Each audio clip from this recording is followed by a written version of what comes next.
Estamos efectivamente en Sevilla, en la sede del Congreso Nacional de la Sociedad Española de Hematología y Hemoterapia y el Congreso de la Sociedad Española de Trombosis y Hemostasia, un congreso, por cierto, que, como ya hemos dicho, se celebra conjuntamente con el tercer Congreso Iberoamericano de Hematología. Es evidentemente, sin ningún género de dudas, pues una ocasión singular para los profesionales de esta especialidad, para que puedan estrechar lazos entre esos colegas, como se dice coloquialmente, allende de los mares.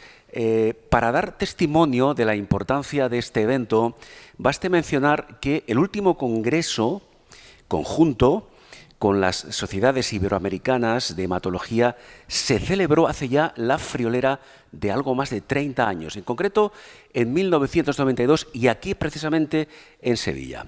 Luego lo comentaremos. En todo caso, para dar forma y contenido a este congreso, se ha elaborado un programa científico novedoso en el que se contemplan aspectos, algunos de los cuales ya hemos hablado en otras entrevistas, aspectos actuales y desarrollos futuros de la especialidad. Además, se cuenta con una numerosa representación de la industria farmacéutica que, con el desarrollo de productos y tecnologías innovadoras, contribuyen también a enriquecer el conocimiento y mejorar los tratamientos que se prescriben. Sea como fuere, el impacto del pronóstico en los pacientes con hemopatías y alteraciones de la hemostasia es evidente y posible gracias a la colaboración entre profesionales del ámbito médico, farmacéutico, público y privado. Vamos a abordar algunos de los aspectos determinantes de este congreso y vamos a hacerlo en un instante con nuestro invitado, saludando al doctor Joan Carles Reverte. Doctor, encantado. Mucho gusto. Encantado de saludarle. El doctor Joan Carles Reverte es jefe de servicio de hemoterapia y hemostasia en el Hospital Clínic en Barcelona, además de presidente de la Sociedad Española de Trombosis y Hemostasia. Bueno, doctor, ¿qué representa para usted, no ya tan solo a nivel personal, sino como presidente de la SED, que este congreso se celebre aquí en Sevilla? Primero de todo, muchas gracias por la entrevista, es un placer. Para la sociedad, para mí y para la sociedad, ¿sí?, es un gusto. Sevilla siempre ha sido una ciudad que nos ha acogido, hemos tenido varios congresos ya en esta sociedad, en esta ciudad, los cuales todos ellos hemos disfrutado mucho, tanto de las actividades científicas, de colaboración, como también de la ciudad. Es un verdadero placer y a título personal, ¿qué voy a decir? Claro. Pues que Sevilla me encanta. Claro, el típico tópico en el sentido de que Sevilla tiene un color especial y además, por cierto, estos días la climatología se está portando bastante bien. Bueno, el primer día no, el primer día llovió bastante. Dentro de un orden, pero por ejemplo hoy tenemos un día espléndido con un sol primaveral, que es un marco también para acoger, un marco, en fin, haciendo uso de los tópicos, incomparable para acoger este congreso, hoy, que Sevilla, es un congreso... Perdón, iba a decir que hoy Sevilla parece Sevilla. Exactamente, que es un congreso de gran alcance, más de 2.000 profesionales inscritos. ¿Esperaban ustedes esta gran acogida? Sinceramente sí. Es un congreso que normalmente consigue reunir a muchos profesionales. Hay mucho interés entre los hematólogos y en el concreto entre los profesionales dedicados a la trombosis y a la hemostasia por estas reuniones. Es verdad, hemos superado el récord, lo cual siempre quiere decir que superas algo las expectativas. Claro. Y además la vuelta a la normalidad post-COVID relativa. De hecho, la gran mayoría son presenciales de estas inscripciones. Hay solamente unas pocas, un poco más de un centenar, que son virtuales, que es profesionales que no han podido venir porque alguien tiene que ocuparse de los centros, pero que todo el que ha podido ha venido, porque es mejor. Claro, eso demuestra, doctor Reverte, la necesidad del contacto humano, no tan solo profesional, sino el intercambio de ideas, opiniones, pero de forma presencial. Eso es inevitable que se produzca. Sin duda ninguna. El contacto y otro detalle que también es muy importante de los congresos, que es el cuarto de atrás. Es decir, poder encontrarse con la gente fuera de la sesión. Claro. Poder hablar personalmente, ir trazando estrategias, ir trazando alianzas. Claro. Claro, porque en este ámbito, en la hematología y en cualquier otra especialidad en general, la tendencia, digámoslo así entre comillas, es trabajar siempre en equipo. Yo diría algo más que la tendencia, Claro. diría la obligación. Hoy en día Sí. ya no existe. No, de un tipo a esta parte es evidente que es así. Ya no existe Claro. el llanero solitario. Es una situación que tuvo mucho valor hace años, pero actualmente la complejidad de las situaciones, de la tecnología, de los conocimientos, Claro. obligan a trabajar en equipo. Claro. Y es muy bueno hacerlo así. Claro, trabajar en equipo, intercambiar ideas, conocimientos, investigaciones. El otro día, ayer precisamente, no recuerdo quién fue uno de los ponentes, decía que en el caso, por ejemplo, del premio Nobel Miguel Servet, en su momento, que hoy día sería imposible que obtuviese el premio porque Miguel Servet trabajó en solitario y hoy en día es impensable. Cualquier premio Nobel de medicina, en este caso, tiene detrás un larguísimo equipo multidisciplinar que es el que luego converge en la nominación. ¿Esto es así? Absolutamente, absolutamente. Hay que trabajar en equipo y ha de ser muy multidisciplinario muchas veces, es decir, no solo especialistas de hematología, sino que Claro. ha de englobar otros ámbitos, otra visión. Y con las novedades que hay y con las que vienen, va a ser más cada vez. Sin duda. Doctor Reverté, vamos a hablar un poco, vamos a centrarnos un poco en el Congreso, porque además de su faceta como presidente, ya hemos dicho, de la SED, usted ejerce como coordinador, entre otras actividades, de 2 sesiones conjuntas entre ambas sociedades. Una tiene que ver con la inteligencia artificial, que también ha llegado a la especialidad, es inevitable, ¿eh? La inteligencia artificial ha llegado a nuestras vidas Claro. hace, todos somos conscientes, hace Sí, poquísimo. hace Y sin poquísimo. embargo parece que haga muchísimo Sí. tiempo.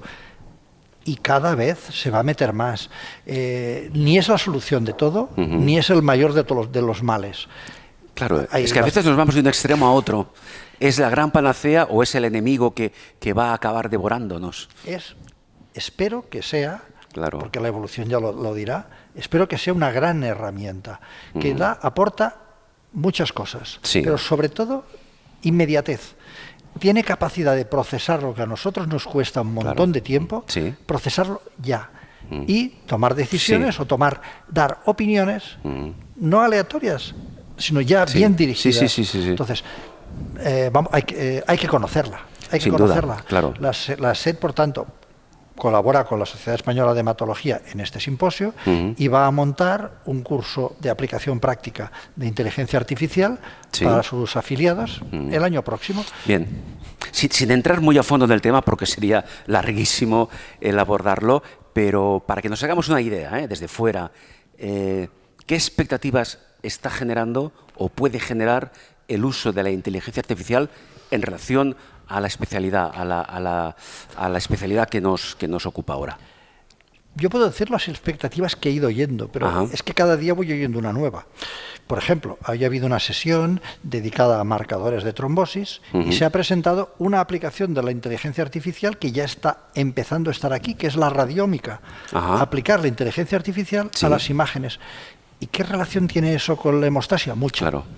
El estudio de las paredes vascular, el estudio de los trombos, nos puede permitir hacer una selección de los tratamientos más óptimos para cada uno de los pacientes. Y cuando se le ha preguntado al ponente, pero si esto podría disponerse porque hay que trabajar de forma urgente, Sí. y su respuesta ha sido es que con inteligencia artificial los resultados son inmediatos. Son inmediatos, son instantáneos, y eso ya existe a día de hoy. Existe. Claro. No es completo, no es perfecto. Claro. Pero- Está en fase de evolución, pero ya es una realidad. Pero es de estas evoluciones que lo que estoy diciendo ahora, posiblemente pasado mañana ya no será verdad. Claro. Porque, Sí, porque las se habrá actualizado. las expectativas están Claro. superando, perdón, la realidad está superando las expectativas. Y mira que las expectativas son Claro. amplias. Hay una cosa, doctor Reverté, abordando ese tema, aunque sea ahora a vuela micrófono, que la inteligencia artificial en el campo de la hemoterapia, en el campo de la hemostasia y en otras especialidades médicas no diagnostica. No Quien diagnostica es el profesional, es el médico. Sí, No, porque hay gente que tiene quizá ese malentendido y el temor de que quien le diagnostique sea, permítame la expresión entre comillas, un robot. sí, no, eso al menos Lo por ahora, descartamos. al menos por ahora, y espero que Claro. continúe siendo así, no es así. De hecho, incluso experimentos que se han hecho con evaluación del lenguaje natural de las historias clínicas, etcétera. Hay que vigilarlos mucho porque pueden cometer errores. El uso de siglas puede ser malinterpretado. Y me comentaban que la FA, defibrilación auricular, en alguno de estos intentos se había confundido con fosfatasa alcalina, que no tiene nada que ver. Y esto puede pasar, hay que enseñar a la inteligencia artificial, pero es que cada vez será más inteligente. Claro. Eso no lo olvidemos. Sin duda. Tampoco hay que olvidar, doctor Reverte, que quien programa la inteligencia artificial somos nosotros, son los profesionales. No se autoprograma ella sola. Por ahora no. Por ahora no. Esperemos que ya veremos qué puede pasar. Esperemos que no perdamos el control. Bien, otro de los aspectos de su labor aquí en el Congreso, doctor Reverte, es el tema de las comunicaciones. Se han presentado cientos de ellas. Miles, bien, me quedaba corto, miles de comunicaciones. Y otra labor no exenta de responsabilidad por parte suya es colaborar para elegir las mejores comunicaciones. Esto es una labor ardua que tiene que resolverse en cuestión de horas. Sí, de todos modos, la cosa está bastante estructurada y hace años que funciona así. Claro. Entonces, hay un comité de selección de comunicaciones que puntúa. Las mejores son valoradas por el comité científico, de los cuales quedan las últimas, que en una sesión conjunta con la española de hematología y la de trombosis y hemostasia, escogemos las mejores. Pero ya entre ese pequeño grupito y ahí sí que los dos presidentes de las sociedades y los dos presidentes del comité científico elegimos pues las que son las mejores. Por tanto, y eso hay que hacerlo online, en ese momento. Claro. ¿Es difícil? Sí. Pero... Bueno, y no exento de responsabilidad. Bueno, porque, sí, claro, es verdad, siempre se pueden cometer errores. Elegir una implica dejar fuera otra. Sí, pero... y más teniendo en cuenta que el nivel de lo que se presenta es altísimo. Claro. Realmente, este grupo de comunicaciones que se presenta serían comunicaciones relevantes en cualquier congreso internacional. De hecho, algunas de ellas acabarán presentándose al nivel más alto en congresos internacionales. Eso, perdón, doctor, demuestra el alto nivel que tiene la hematología en nuestro país. Es muy alto. Es muy alto. Es francamente muy alto.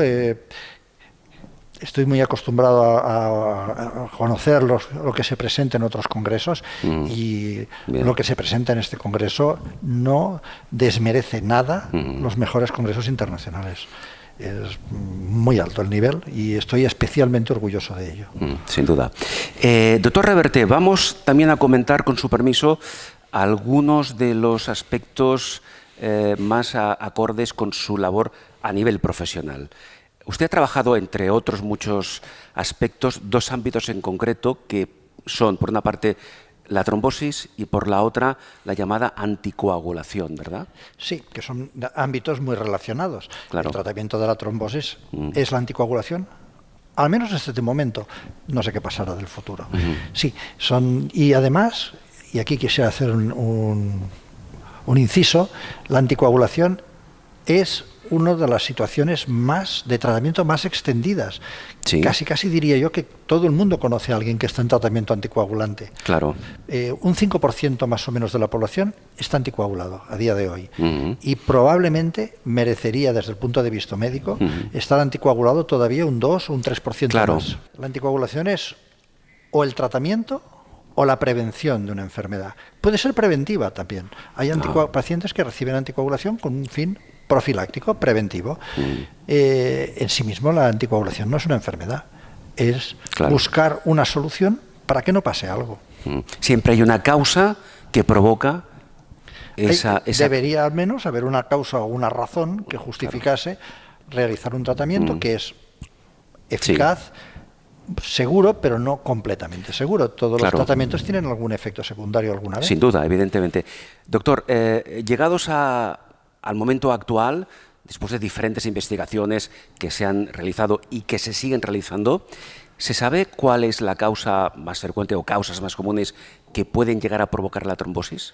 Se sabe mucho de la trombosis, pero no se sabe todo. Y cada vez se ve más que hay un espectro de trombosis, que no todas las trombosis son la misma trombosis, que hay unas que pasan por unas razones, otras que pasan por otras razones. Lo que es el concepto de la coagulación normal, fisiológica, y la coagulación de trombosis, es que cada 4 o 5 años tienes que estudiar todo de nuevo, es que ha cambiado. Se avanza muchísimo en este campo. Hay muchas razones para ello. Una es la frecuencia. La trombosis es la principal causa de muerte de la población. Está por encima de los cánceres, por encima de las enfermedades infecciosas, por encima de los accidentes. Es la principal causa. La posibilidad de obtener sangre para hacer estudios es relativamente fácil. Con lo cual, es un mundo en el que se ha trabajado muchísimo. Y la verdad es que hay muchos resultados. ¿Existe algún tipo de patología específica que se ha demostrado que una de sus posibles consecuencias sea la trombosis? Sí. Hay muchas enfermedades que tienen como causa última o como resultado fundamental las trombosis. Desde, por ir recorriendo campos, la arteriosclerosis. La arteriosclerosis en sí mismo, el problema está en cuando se tapa, cuando hace una trombosis.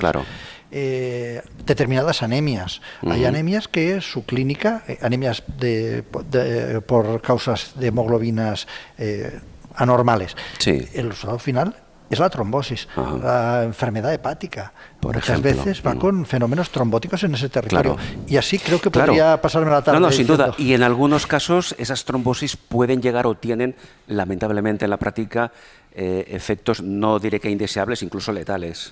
La trombosis es una enfermedad de riesgo vital. De riesgo vital. El embolismo pulmonar, que es una trombosis que se escapa del sitio donde está y hace un efecto sobre el pulmón, es una causa de muerte importante.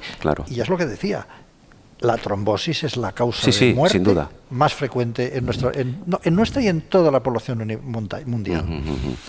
¿Tiene solución? Es decir, ¿puede tratarse de manera eficaz para prevenir posibles riesgos en un futuro? Sí.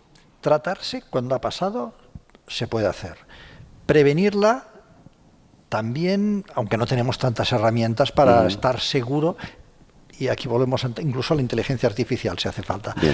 Cada vez tenemos que mejorar nuestra capacidad predictiva para hacer el tratamiento a quien corresponda, porque no podemos tratar, por lo que decíamos de los efectos secundarios, por pocos que sean, si son mucha gente tratada, alguno habrá. Entonces, esta fase de predicción todavía tiene que mejorarse. La de tratamiento, evidentemente, cuanto más se mejore, mejor. Y queda otra, que es que la trombosis, al menos algunas de las trombosis, que la mayoría, son en realidad una enfermedad crónica. Y cuando uno ha hecho una trombosis, la probabilidad de repetir es alta o media. Se multiplica. Y muchos pueden necesitar tratamientos crónicos. Muy bien. Otro aspecto consustancial, doctor Reverté, con su trayectoria, es el tema de las llamadas enfermedades hemorrágicas. ¿Qué son estas enfermedades? ¿En qué consisten? Bien, esto forma parte del espectro que tratamos los especialistas que nos dedicamos a enfermedades de la trombosis y la hemostasia, como se dice en nuestra sociedad, ya en el título. Las enfermedades hemorrágicas consisten en alteraciones que provocan que los pacientes sangren en mayor volumen o en mayor frecuencia de lo que tocaba, y en territorios a veces, digamos, inhabituales para la generalidad de la población. Por ejemplo, dentro de las articulaciones. El ejemplo paradigmático... Pero perdón, ¿es un sangrado espontáneo? Puede ser espontáneo, puede ser provocado. El ejemplo paradigmático es la hemofilia. Las personas con hemofilia pues tienen tendencia a sangrar si no se tratan o si no se hace prevención. Y este sangrado puede ser espontáneo, sin ninguna razón conocida, y evidentemente después de un traumatismo o de alguna lesión. ¿Qué riesgos supone para el paciente este tipo de patología hemorrágica? ¿Qué puede ocurrir si no se trata convenientemente? Hay distintos niveles, porque hay patología hemorrágica muy grave y patología hemorrágica leve e intermedia, claro. Si hablamos de la hemorrágica grave, su riesgo es vital. Vital quiere decir de sobrevivencia. Antaño, cuando no había tratamientos, los pacientes con hemofilia o enfermedades asociadas o similares morían en la infancia. Claro. O bien acababan con problemas de movilidad, porque los sangrados articulares acaban estropeando las articulaciones, acababan en silla de ruedas a edades extremadamente tempranas. Afortunadamente esto, en los países que se pueden pagar los tratamientos, por desgracia en el mundo hay inequidad y no en todas partes pueden tratarse igual, pero digamos en nuestro entorno esto ya no pasa o no debería pasar. Rara vez ocurre. Si no están fuera si no están fuera del sistema no pasa, pero eso obliga a hacer tratamientos que además son costosos, son extremadamente útiles. Costosos y de por vida.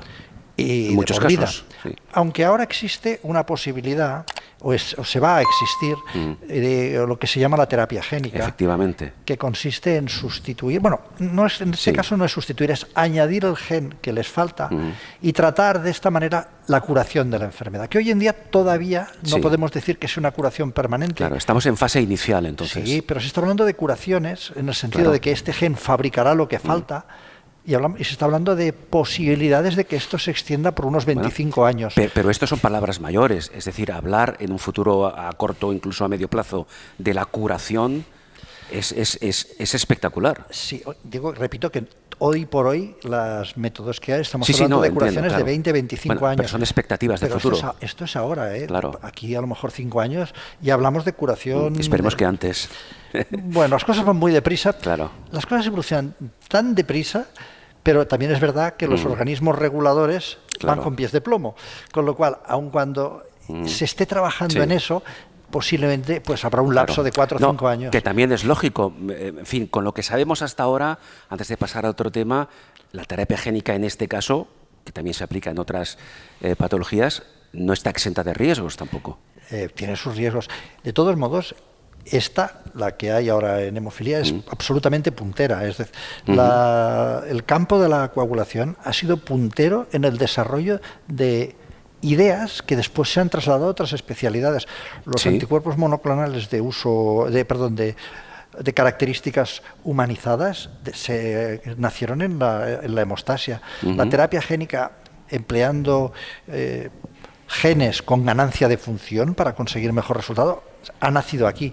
En fin, sí, esto se irá extendiendo probablemente. Y tiene efectos secundarios, sí, pero hay que hacer un balance riesgo-beneficio. Efectivamente, cualquier tratamiento médico, farmacológico, tiene sus riesgos, y lo que decía el doctor Reverté, hay que valorar el riesgo contra los beneficios. Es una fórmula que no admite discusión.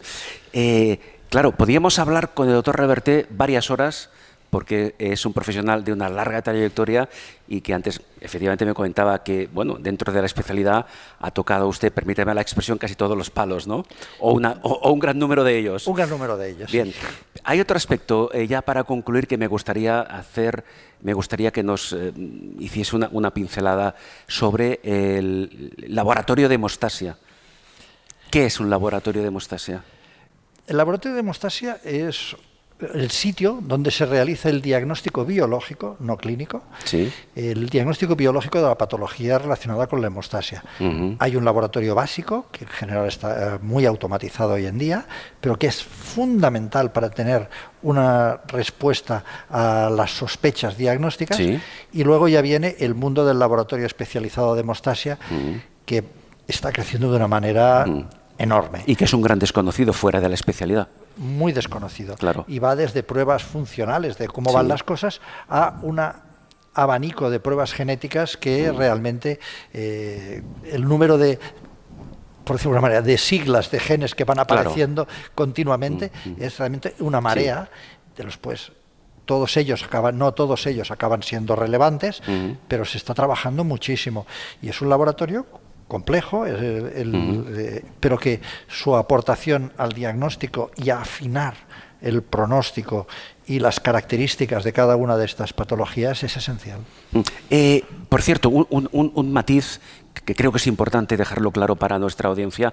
Ha hablado, doctor Reverté, de diagnóstico biológico y diagnóstico clínico. ¿Qué diferencia hay de conceptos entre ambos? Creo que es importante, por lo mismo que decíamos antes de la inteligencia artificial, al final el diagnóstico es una mezcla de los datos clínicos del paciente junto Sí. con los datos analíticos.